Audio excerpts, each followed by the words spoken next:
Hi, I will be reading from Ariadne's Thread.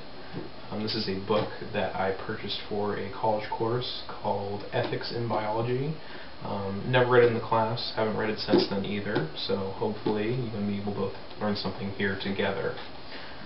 Alright, I'll be reading a section called The Quantoid Worldview from the Cult of Inefficiency section, because I thought that sounded pretty sexy. A quantoid worldview. In life, some things can be counted and others cannot. Those things which matter most, beauty, faith, love, joy, friendship, self-expression, are immeasurable. There is no way to count them.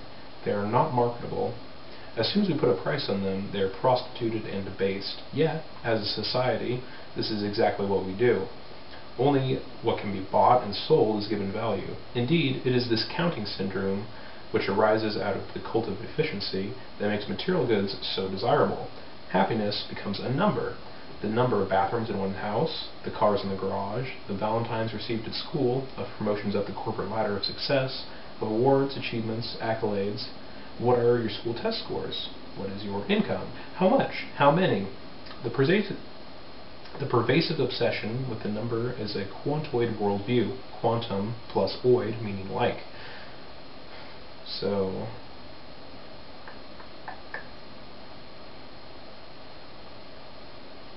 all like? I don't know.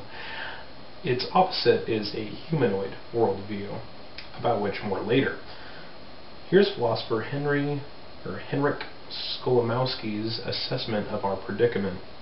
The quantitative civilization that the West has developed is at once a great achievement of the human mind, ellipsis, and a great aberration, for we have attempted to reduce all qualities to easily quantifiable physical quantities. Even the social sciences that supposedly deal with human behavior have become objectified and scientific, as the following examples suggest. Almost everyone has heard of goals and objectives. It is a catchphrase of modern management. Setting goals and objectives and then estimating how effectively they have been met is how we judge the goodness of our actions and how we demonstrate accountability. The modern extension of Taylor's scientific management by counting can we determine our success. We tally up the results, the achievement scores of the high school students, the percentage of cancer patients cured, the increase in average per capita income. Any goal whose outcome cannot readily be counted tends to be excluded from consideration as a possible social good. At best, it receives a low priority among competing goals. Quantoid thinking also demonstrates government decisions. Consider the risk-benefit analysis performed by lawmakers when legislating the development or regulation of particular technologies. In the United States Congress, the question of whether to ban the artificial sweetener saccharin from soft drinks was argued purely in quantitative terms.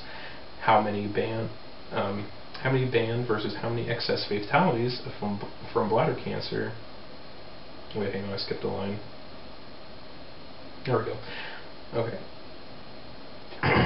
How many prematurely dead, overweight, or diabetic people would there be if banned versus the excess fatalities from bladder cancer if were not?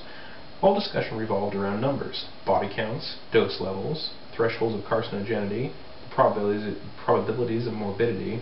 No one suggested the unimaginative non-numerical solutions, such as encouraging changes in eating habits or offering a sweetener-free drinks, as in Canada. On other occasions, legislative cost-benefit analyses are conducted, as English technical critic Arnold Pacey points out. By imposing economic reference points on everything, perhaps by assigning a money value to it, a botanically unique habitat, or an ancient church. As Wallen puts it, there is a universal faith that practically any public concern can be reduced to economic categories. If it doesn't have a price, it cannot be important. Finally, quantoid thinking assumes that a technological fix for every human problem. If there are too many people, all we need are better contraceptives to stop the population explosion and more efficient crop plants to feed the present overflow. If technology causes a pollution, all we need is new technology to reverse it. Science and technology are the basis of progress and prosperity. This is one of the sacred shibboleths of Western thinking, and it deeply pervades our entire worldview. Skolimowski remarks on the matter thus. For this reason, not only technocrats and simple-minded technicians with vested interests in technology, but also Nobel Prize winners and people of superior knowledge are, and exquisite refinement, ellipsis, unblinkingly insist that what has been spoiled by technology will be cured by technology and can only be cured by technology, ellipsis. The power of the myth of technology is so great and so dangerous precisely because it has become pervaded by the recesses of our Western mentality.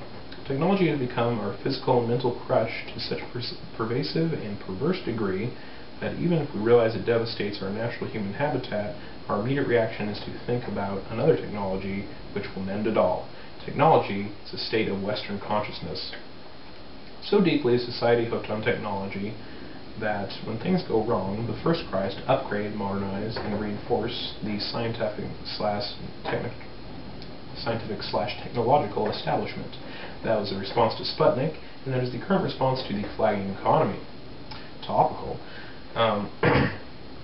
Yet lessons of too rapidly applied past technologies are ignored.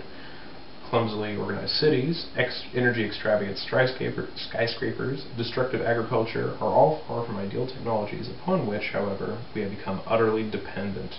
The past cannot be easily dismantled. To paraphrase what the most thoughtful of American historians, Lewis Mumford, because we have used knowledge, the technology that science provides us, as a substitute for philosophy, we are in trouble on two counts.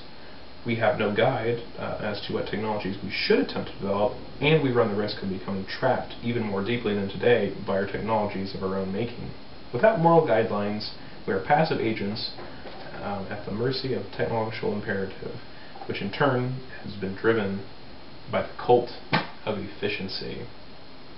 Definitely some food for thought. Maybe I'll read more of this book. Maybe I'll put it back on my bookshelf and leave it there for a long time.